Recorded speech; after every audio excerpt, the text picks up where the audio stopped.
Bom dia, queridos, tudo bem? Eu espero que todos vocês estejam muito bem. Espero que na casa de vocês, na família de vocês, esteja tudo correndo como o Senhor quer, né? Quero agradecer a companhia e a presença de cada um de vocês aqui nessa manhã. Dizer que nossa EBD de hoje é uma EBD maravilhosa, né? Estamos finalizando, esta não é a última lição, mas é a penúltima lição sobre o livro de Atos, né? E nós estamos finalizando esse livro, um livro repleto de conhecimentos, queridos, e que vocês não podem deixar de ler, de buscar, de entender e praticar, principalmente essas palavras, né, que estão descritas aqui, né? E eu quero convidar você a fazer uma oração agora comigo. Amém? Deus, em nome de Jesus, que o Senhor esteja, Pai, abrindo o nosso entendimento, meu Deus, e falando conosco nesta manhã, Senhor, para que nós possamos, meu Deus, ser praticantes da Tua palavra e não somente ouvintes, meu Pai, em nome de Jesus. Deus, eu quero pedir a Tua bênção agora especial sobre cada família, Senhor, sobre cada pessoa que está me ouvindo, me vendo nessa manhã, ó Deus, que o Senhor possa visitar agora cada um, meu Pai, em nome de Jesus, que o Senhor venha trazendo do maná do céu sobre cada casa, meu Pai, sobre cada lar, em nome de Jesus, ó Pai. Que nós, Senhor, possamos, meu Deus, te buscar a cada dia, Senhor. Possamos ser intrépidos, Senhor, em Tua presença e neste século, Senhor, neste mundo que necessita tanto, Pai, de ouvir a Tua palavra, meu Deus, em nome de Jesus. Amém. Queridos, eu quero dizer que para mim é gratificante, é um prazer, é uma honra poder entrar dentro da sua casa hoje e trazer você para dentro da minha casa, né? Porque como vocês percebem, eu estou dentro da minha casa, aqui é a cozinha da minha casa, né? Aqui é a mesa onde eu faço os meus estudos, onde eu preparo, né, a palavra de Deus para ministrar, né? E nessa manhã, queridos, eu quero dizer que você é bem-vindo na minha casa, que as portas da minha casa estão abertas para você e para a sua família, né? E que a minha casa é um hospital do Senhor. Todas as vezes que vocês precisarem, podem contar com a minha família, porque a minha família está disponível para servir a sua família, em nome de Jesus. Amém? Então, queridos, hoje nós vamos falar um pouquinho. Semana passada o obreiro Gilmar falou sobre a segunda viagem missionária de Paulo e hoje eu quero falar um pouquinho, me atentar um pouquinho na terceira viagem, né, missionária de Paulo, né? E nós vamos aprender algumas coisas, aprender que Deus tem um propósito para a vida de cada um de nós e Deus tem um lugar certo para cada um de nós, né? Ele tem um chamado específico para mim e para você. Quando Deus chama uma pessoa, Ele determina algo na vida de uma pessoa, não se preocupe, porque Deus vai cumprir. E o chamado que Ele tem para você é completamente diferente do chamado que Ele tem para mim. É diferente do lugar que Ele tem para mim. Eu não posso tomar o seu lugar dentro da história que Deus tem na tua vida, e nem você pode tomar o meu lugar dentro da história que Deus tem na minha vida. Então isso é muito importante, queridos, e eu quero dizer para você, Deus tem um chamado para você, Deus tem um chamado missionário para a igreja dele, né? Nós temos que tomar isso, igreja, nós somos missionários. Aí você pode dizer assim, mas eu não vou para a África, eu não vou para um outro estado, eu não vou para um outro país, mas nós somos missionários aonde o Senhor nos colocou, seja dentro da nossa casa, seja no nosso trabalho, seja na escola, seja em qualquer lugar onde nós estejamos, nós precisamos ser missionários para falar do amor do Senhor, para falar do propósito de Deus na vida de cada um de nós, em nome de Jesus. Amém, queridos?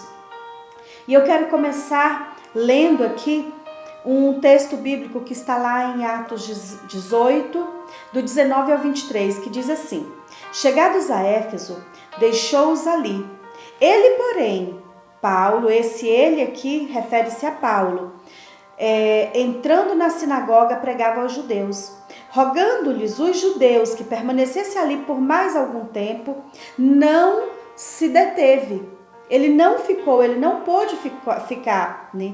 Mas Paulo, despedindo-se, disse: Se Deus quiser, voltarei para vocês, para vós outros.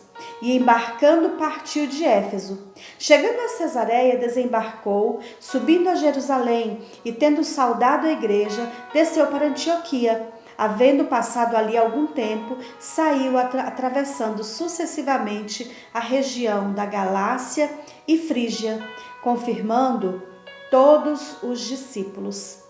Aqui eu quero dizer para você, eu quero mostrar para você, e eu quero que você se atente ao que está escrito aqui na palavra, que Paulo, ele não se detinha em nenhum lugar. O chamado de missões sobre a vida de Paulo era um chamado muito forte. Paulo, ele não parava, ele estava em viagem constante, saindo de um lugar para outro, indo de um lugar para outro, e tudo isso fazendo a obra de Deus. Paulo, ele não estava apenas passeando, fazendo passeios turísticos. Não, ele estava pregando a palavra de Deus. Por isso que eu falo que o nosso chamado é de missões, queridos, porque nós também precisamos, aonde estivermos, falar da palavra de Deus em todo o tempo. Se estamos no trabalho, podemos falar da palavra. Se estamos na escola, se estamos numa fila, em algum lugar, entre os familiares, nós podemos falar da palavra. E Paulo aqui, ele não deixava passar. Em todos os lugares que ele chegava, ele ministrava a palavra de Deus. E pessoas se convertiam, e pessoas criam em Jesus, e vidas eram transformadas através de Paulo e daquilo que ele falava a respeito de Jesus. Então, queridos, no término da segunda viagem missionária, a equipe ela se dividiu em duas. Existia uma equipe de missionários, e essa equipe ela se dividiu. Priscila e Áquila foram para Éfeso, principal cidade da Ásia, naqueles dias. Contrariando o desejo dos irmãos, Paulo não se demorou ali, ele passou por ali, mas ele não ficou ali por muito tempo. Ele fez o que ele tinha que fazer e logo saiu. Então ele retornou com os demais para Antioquia, passando rapidamente por Cesareia e Jerusalém. Enquanto isso, Apolo, que quando nós vamos aqui ler a carta aqui de Atos, o livro de Atos, nós vamos ver que Apolo, ele era um conhecedor da palavra de Deus, ele falava sobre Jesus, ele cria em Jesus, ele ministrava a palavra de Deus, mas ele não conhecia o batismo de Jesus. Ele conhecia o batismo de João Batista. E quando Áquila e Priscila e Áquila encontraram com Apolo e viram que ele era um homem de Deus, um conhecedor da palavra, que ministrava a palavra, e eles começaram a conversar, começaram a ter um maior contato, eles perceberam que o batismo que Apolo falava não era o batismo de Jesus, era o batismo de João Batista. E a Priscila e Áquila foram ensinar para Apolo sobre o batismo de Jesus. E aqui, queridos, eu acho, eu me atentei muito nessa passagem aqui, nessa palavra aqui, porque nós podemos ver que Paulo, ele passou por aquela cidade, ele não ficou, mas Priscila e Áquila ficaram. Sabe por que eles ficaram? Porque Priscila e Áquila, eles entenderam o chamado do Senhor na vida deles. E eles entenderam que para cada pessoa Deus tem um chamado. O chamado deles aqui estava separado do chamado de Paulo, separado fisicamente, mas no mundo espiritual era o mesmo chamado, queridos. E muitos de nós não entendemos isso. Nós achamos que nós temos que estar junto o tempo inteiro e no mesmo lugar, sempre. Não, queridos, cada um de nós tem um chamado. Talvez você foi chamado para pregar o evangelho na sua rua. Outros talvez foram chamados para pregar o evangelho no seu local de trabalho. E aqui Priscila e Áquila, eles não deixaram de fazer a obra do Senhor. Aqui eles entenderam o chamado deles. Eles entenderam que eles tinham que estar no centro da vontade de Deus, porque ali naquele lugar tinha Apolo, que precisava conhecer o verdadeiro batismo. Então eles ficaram para ensinar a Apolo sobre o verdadeiro batismo, sobre o poder do Espírito Santo através do batismo. Queridos, isso é muito importante. Quantas vezes nós achamos que nós não temos chamado? Nós achamos que nós não precisamos pregar o evangelho, nós achamos que não, o pastor já está pregando, ou não, isso aqui o pastor vai falar, isso aqui o pastor vai ministrar. Queridos, você foi chamado para ser um disseminador do evangelho de Deus, para espalhar o Evangelho de Cristo, para falar do amor de Cristo em qualquer lugar onde você esteja. Talvez no seu lugar de trabalho as pessoas nem saibam que você é um cristão. Talvez na sua escola, os seus colegas da escola não saibam que você é cristão ou cristã. Faça a diferença onde você estiver. Faça a diferença, fale sobre Jesus, ensine sobre Jesus, ministre a palavra de Deus e você vai ver grandes coisas acontecendo, né? Então Apolo ele foi para Corinto, onde ele impressionou os irmãos com a sua sabedoria, com a sua forma eloquente de falar sobre Jesus. Além dele falar bem sobre Jesus, ele era firme no que ele falava, sabe? Ele não falava de uma forma onde deixava alguma dúvida, não, ele era firme. Sabe, ele falava como um entendedor, como conhecedor da palavra, e é assim que nós temos que falar, e é assim que nós temos que ser firmes, queridos, quando nós falarmos de Jesus, sabe, porque às vezes as pessoas, elas não se convertem, porque elas não sentem segurança nas nossas palavras. Nós falamos de um Jesus que nem nós mesmos conhecemos. E nós precisamos conhecê-lo e falar profundamente daquilo que nós conhecemos. Então nós temos que nos aprofundar, nos enraizar em conhecer a Jesus, em conhecer quem foi Jesus, o que ele pode, o que ele fez e o que ele ainda pode fazer. Os milagres que aconteceram e os milagres que podem acontecer hoje, porque ele é o mesmo, ele não muda, né? Nele não existe mudança. Então ele é o mesmo ontem, hoje e amanhã. Ele será sempre o mesmo, queridos. E nós temos que falar desse Jesus, né? Lá em 1 Coríntios 1, de 11 a 12, fala assim: pois a vosso respeito, meus irmãos, fui informados pelos da casa de Cloe, de que há contendas entre vós. Refiro-me ao fato de cada um de vós dizer: eu sou de Paulo. Outro dizer: não, eu sou de Apolo. E outro ainda dizer assim: não, eu sou de Cefas. E aqui Paulo finaliza o versículo dizendo assim: e eu sou de Cristo. E nós temos que ser de Cristo também, queridos. Sabe? A nossa visão, né? Aquilo que nós vemos é muito raso, queridos. A nossa visão humana é muito rasa, sabe? E muitas vezes nós nos apegamos e nos enlaçamos com pessoas que não têm profundo conhecimento ou que causam contendas dentro da igreja ou dentro do local de trabalho onde nós estamos ou dentro de qualquer lugar, sabe? E muitas vezes nós dizemos assim: não, olha, eu sou da igreja tal e só a minha igreja está certa, ou eu sou da denominação tal e só ela está certa. E eu quero dizer para você que no céu não tem placa de igreja. Sabe o que tem no céu? Homens e mulheres que lutaram contra o pecado, homens e mulheres que falaram sobre Jesus, homens e mulheres que não temeram falar sobre Jesus e que não titubearam ao falar daquilo que ele pode fazer, queridos. Nós temos que, além de imitar os nossos líderes, que são homens, que é um homem de Deus, uma mulher de Deus, homens e mulheres de Deus, nós temos que imitar a Cristo, queridos. E outro detalhe que eu quero dizer para você que está aí: quando os nossos olhos estão nos homens, queridos, a nossa tendência é falhar, é cair, sabe? É ser frustrado. Mas quando os nossos olhos estão no Senhor, nós não seremos frustrados. Sabe por quê, queridos? Porque ele é fiel e ele vai permanecer fiel. Ele vai permanecer fiel. Então, queridos, os nossos olhos têm que estar no Senhor, têm que estar nele. Nós temos que ser imitadores de Cristo. Assim como Paulo, dizendo aqui: eu, Paulo, eu sou de Cristo. Nós temos que dizer: eu sou de Cristo. Eu sou do Senhor, eu não vou entrar em contenda com um ou com outro, sabe? Mas eu vou dizer a verdade que está aqui na palavra de Deus e vou ser de Cristo em todo o tempo. E vou basear a minha vida e vou ter em mim, impregnar em mim as características de Cristo. Essas sim tem que sobressair na minha vida, as características de Cristo, queridos. Então agora nós vamos chegar em Paulo, em Éfeso, né?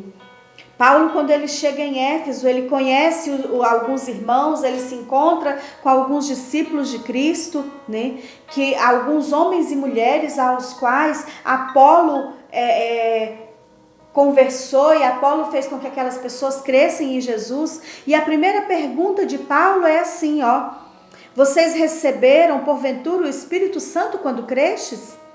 E eles lhes responderam assim: pelo contrário, nem mesmo ouvimos que existe o Espírito Santo.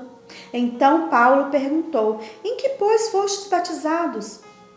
Responderam: no batismo de João. Disse-lhes Paulo: João realizou o batismo de arrependimento, dizendo ao povo que cresce naquele que vinha depois dele, a saber, Jesus Cristo. Eles, tendo ouvido isso, foram batizados em nome do Senhor Jesus. E quando Paulo impôs-lhes as mãos, veio sobre eles o Espírito Santo, e tanto falavam em línguas como profetizavam. Eram ao todo uns 12 homens. Queridos, aqui eu quero só dizer o seguinte: que em muitos momentos nós nos apegamos às coisas naturais, às coisas carnais. E aqui Paulo deixa bem claro, né, que quando nós oramos, o Espírito Santo vem. E quando o Espírito Santo vem, nós entramos no sobrenatural. Esses homens, eles conheceram o sobrenatural de Deus. E você, conhece o sobrenatural de Deus na tua vida? Você conhece o sobrenatural de Deus? Você entende que Jesus Cristo, Ele é Senhor dos senhores? Você entende que quando nós passamos pelo batismo das águas, o velho homem, ele tem que ficar lá morto e tem que vir ressurgir um novo homem, cheio do Espírito Santo de Deus e impregnado das características de Cristo, queridos.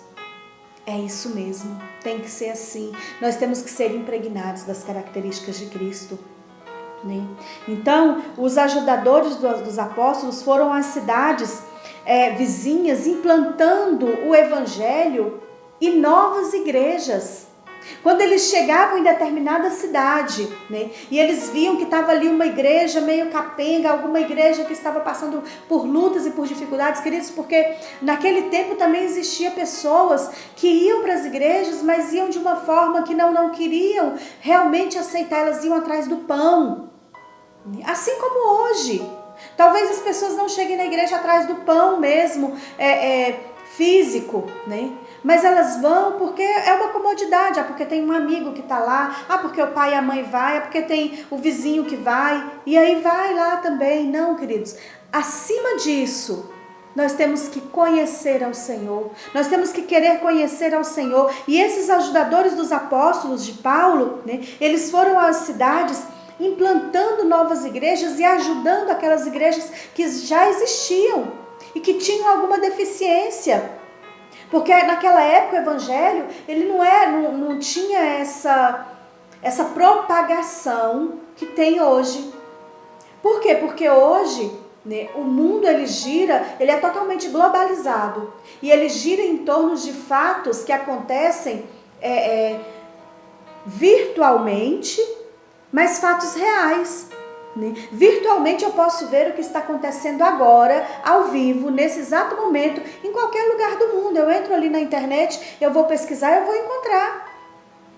Então nós podemos ver que as coisas elas se propagam de uma forma muito mais rápida hoje. E naquele tempo não, dependia de alguém sair de um determinado lugar e chegar a outro e começar a falar sobre Jesus, né?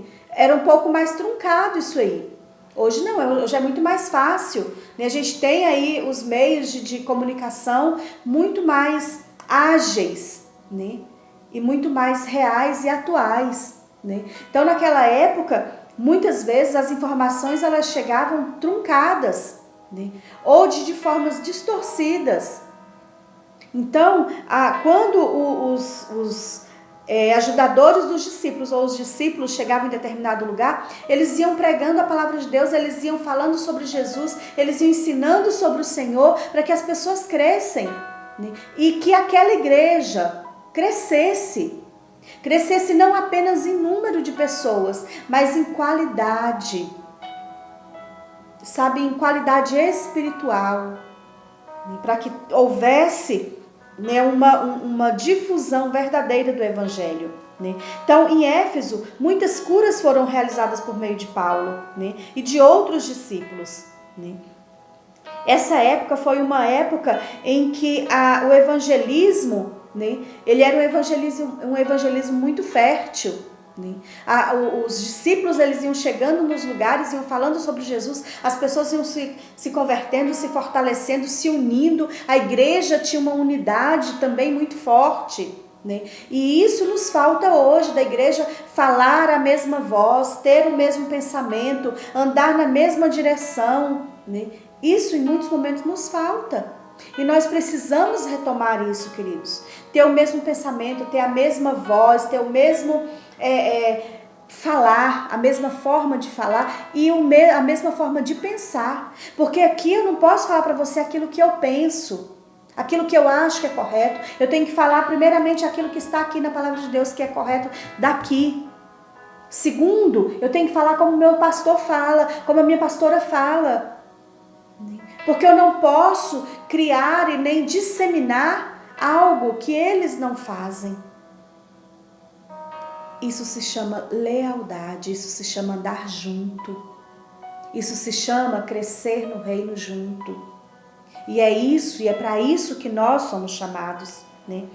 E Deus, pelas mãos de Paulo, fazia milagres extraordinários, a ponto de levarem enfermos lenços e aventais do seu uso pessoal, diante dos quais as enfermidades fugiam das suas vítimas e os espíritos malignos se retiravam. Queridos, olha que poder, olha que poder. Paulo, ele fazia muitos milagres, o Espírito Santo agia na vida de Paulo e os milagres aconteciam. E as pessoas eram libertas, e as pessoas eram curadas, queridos. Queridos, quando há unidade no corpo de Cristo, é isso que acontece. As pessoas são libertas, as pessoas são curadas, há unidade. Olha o poder, a pessoa não precisava ir. Se você levasse um lenço e colocasse lá, Paulo tocasse naquele lenço, ungisse aquele lenço, levasse lá a sombra de um dos discípulos, passasse sobre alguém, sobre aquela vestimenta, sobre aquele lenço e fosse colocado lá em cima da pessoa, a pessoa seria curada. Isso é poder de Deus, queridos. Isso é poder de Deus. E aqui eu quero falar rapidamente sobre quando nós fomos comprar uma casa. Nós fomos comprar uma casa e eu pedi a chave da casa emprestada. E levei e coloquei lá no altar. E o milagre aconteceu. Quando nós colocamos as nossas coisas no altar do Senhor, os milagres acontecem. Os milagres acontecem. E nós precisamos, queridos, colocar aquilo que nós queremos no altar do Senhor. Né? Queridos, naquela época também a religiosidade ela era muito forte. Né? Existiam deuses pagãos. E que esses deuses escravizavam, as pessoas viviam como escravas desses deuses. E aqui eu quero citar, né, a deusa Diana, né, ou Artemis. A deusa Diana, ela era deusa que quem servisse ela, né, vamos colocar assim, quem servisse a essa deusa, né, tinha fertilidade. E seria bem sucedido quando saísse para caçar e quando fosse plantar alguma coisa na agricultura, essa pessoa seria bem sucedida. Então, assim, naquela época já existiam essas coisas, assim como hoje. Tem pessoas que colocam toda a sua fé em determinado Deus, Deus com D minúsculo, claro, né? Em determinada coisa, que não é o Deus verdadeiro. E naquela época também tinha. E naquela época, né, existia aí uma discussão muito severa, muito forte. Né? Porque as pessoas, e nessa época aqui, né, como a religiosidade ela era muito forte, né, e as pessoas das cidades elas tinham que ser devotas, né, vamos colocar daquela entidade, né, existia muita confusão entre a igreja, né, e essa religiosidade. Né? Até que um dia os filhos de um homem, os filhos de Seva, foram envergonhados ao tentar expulsar um demônio. Isso está lá em Atos 19, de 13 ao 16, que diz assim: e alguns judeus exorcistas ambulantes tentaram invocar o nome do Senhor Jesus sobre pessoas, sobre possessos de espíritos malignos, dizendo: esconjuro-vos por Jesus, a quem Paulo prega. Os que faziam isso eram 7 filhos de um judeu chamado Seva, sumo sacerdote. Mas o espírito maligno lhes respondeu: eu conheço a Jesus e sei quem é Paulo, mas e vocês? Quem sois? E o possesso de espírito maligno saltou sobre eles e os subjugou, de tal modo que prevaleceu contra eles, e que desnudos e feridos fugiram daquela casa. Então, queridos, aqui eu quero deixar claro para vocês que desde aquele tempo existiam pessoas que queriam usar o nome de Jesus, mas não queriam servir a Jesus. É isso mesmo, como até hoje tem pessoas que querem usar o nome de Jesus, mas não querem a Jesus. Tem pessoas que querem a bênção, mas não querem o abençoador. E tá assim de gente que busca a bênção, mas não quer o abençoador. E aqui, quando os filhos de Seva foram expulsar esses demônios, os demônios foram francos e claros: olha, eu sei quem é Jesus, eu conheço sim Paulo, mas e vocês? Quem são vocês? Quem são? Nós temos, queridos, que ser conhecidos não diante dos homens, mas diante de Deus. Ele tem que nos conhecer, porque quando Deus nos conhece, o inferno todo sabe quem somos nós. É isso mesmo. Queridos, e isso é muito forte, isso é muito sério, né? Torne-se conhecido do teu Deus. Eu quero ser conhecida do meu Deus. Eu quero que Ele me conheça. Eu quero que Ele saiba quem sou eu. E eu quero me render completamente aos pés dele. Assim como os discípulos dele aqui fizeram. Muitos que praticavam o ocultismo converteram-se durante destruindo seus livros de magia negra. Houve, de fato, grande mudança no ambiente espiritual de Éfeso. E aqui, queridos, eu quero deixar uma pergunta muito séria para nós. Por que muitas vezes nós não sentimos essa mudança no ambiente espiritual do lugar onde nós vivemos? Sabe por que é? Porque nós não nos deixamos ser conhecidos pelo Senhor. O Senhor tem que nos conhecer. E nós, principalmente, temos que conhecer o nosso Deus. Temos que conhecer o poder do nosso Deus. O que Ele pode fazer e o que Ele vai fazer por cada um de nós, queridos. Nós temos que conhecer ao Senhor. Temos que nos aprofundar no conhecimento de Deus. Para que o mundo espiritual do lugar onde nós vivemos seja transformado, queridos. Onde as pessoas que não servem ao Senhor se rendam a Ele. Amém? Em nome de Jesus. Aqui também, queridos, tem algo muito forte durante essa terceira viagem missionária, né? Que os irmãos, eles se uniam para ajudar nessas viagens, para ajudar Paulo nessas viagens, para ajudar os discípulos a viajarem, a se locomoverem de um lado para o outro, né?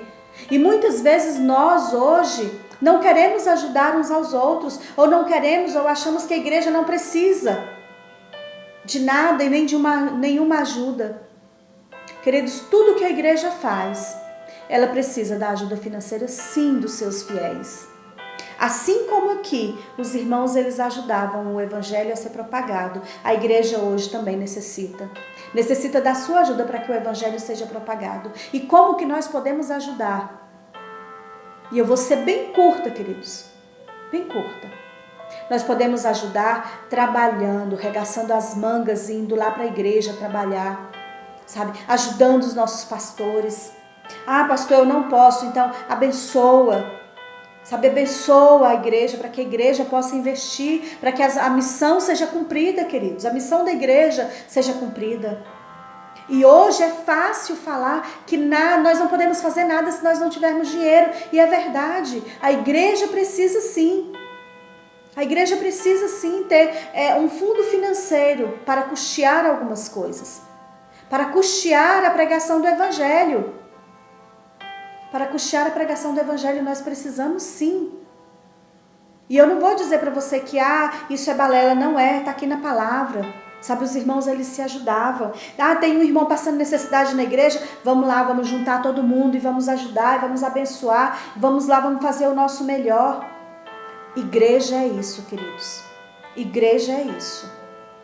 E eu quero dizer para você, talvez assim os nossos pastores nem não sabem que eu vou falar isso, né? Mas eu preciso falar. Ontem nós tivemos a feijoada. Aí várias pessoas da igreja, glória a Deus por isso, compraram. E eu agradeço a cada um que ajudou doando, porque muitas pessoas doaram, muitos compraram, amigos, parentes compraram. E isso é bênção de Deus, isso eu louvo a Deus por cada um de vocês. Mas eu quero dizer para vocês que além de cada um que comprou, de cada um que ajudou, né? Hoje quando nós terminamos, nós fizemos várias marmitas para doar. Para irmãos de dentro da igreja e de fora da igreja, queridos. Isso é lindo. Isso é igreja, queridos. Isso é igreja. Os nossos pastores têm essa visão de estar ajudando, de estar abençoando vidas. E é isso que nós queremos fazer sempre, né? É isso que nós queremos fazer sempre, queridos. Então, nós temos que estar sempre prontos, preparados para nos ajudar um ao outro, para estar ali unidos, sabe? Para ter a graça de Jesus sobre nós, para que nós possamos nos ajudar, né? Nos ajudar em todo o tempo, em nome de Jesus. A terceira viagem de Paulo, queridos, ela foi a mais extensa, né? Foi a viagem mais extensa que tem o relato aqui, né? E o resultado foi a implantação de diversas igrejas, além do fortalecimento das igrejas que já tinham sido estabelecidas anteriormente. Então, nós podemos ver que essa terceira viagem missionária, ela foi para fortalecer as igrejas já existentes e para que outras fossem abertas. E para finalizar, eu quero ler em 1 Coríntios 3, de 5 a 9, que diz assim: afinal de contas, quem é Apolo? E quem é Paulo? Somos somente servidores de Deus. E foi por meio de nós que vocês creram no Senhor. Cada um de nós faz o trabalho que o Senhor lhe deu para fazer. Eu plantei, Apolo regou, mas foi Deus que fez a planta crescer. De modo que não importa nem o que planta, nem o que rega, mas sim Deus que dá o crescimento e o fortalecimento, pois não existe diferença entre a pessoa que planta e a pessoa que rega. Deus dará a recompensa de acordo com o trabalho que cada um tiver feito, porque nós somos companheiros de trabalho no serviço de Deus e vocês são o terreno no qual Deus faz o seu trabalho. Queridos, olha que coisa linda. Esses versículos aqui, eles estão simplesmente dizendo que não existe nem maior e nem menor dentro do reino de Deus. Existem sim homens e mulheres que querem que o reino cresça e que lutam para que ele cresça. E outro detalhe, o reino de Deus, queridos, ele é tomado por esforços. É esforço, é trabalho. Sabe, é dizer assim, vamos juntos, vamos fazer juntos, vamos crescer juntos, sabe? Não é um sair correndo e deixando o outro capengando lá atrás, não. É todos juntos. Porque aqui, fala que não importa quem plantou, não importa quem é que está lá regando. O que importa é Deus que dá o crescimento a cada um de nós. Você é missionário. Tome posse disso em nome de Jesus. E fale do amor de Jesus aonde você estiver. Amém, queridos? Que o Senhor te abençoe em nome de Jesus. Que o Senhor te dê a graça e a unção dEle para ministrar a palavra dEle aonde quer que você esteja. Em nome de Jesus. Quero convidar você para estar conosco logo mais no nosso culto, né? Nós teremos culto, né, lá na Igreja Batista Ebenezer do setor Pessoa. E você é nosso convidado especial. Te aguardamos lá. Um beijo e até mais. Tchau, tchau, pessoal.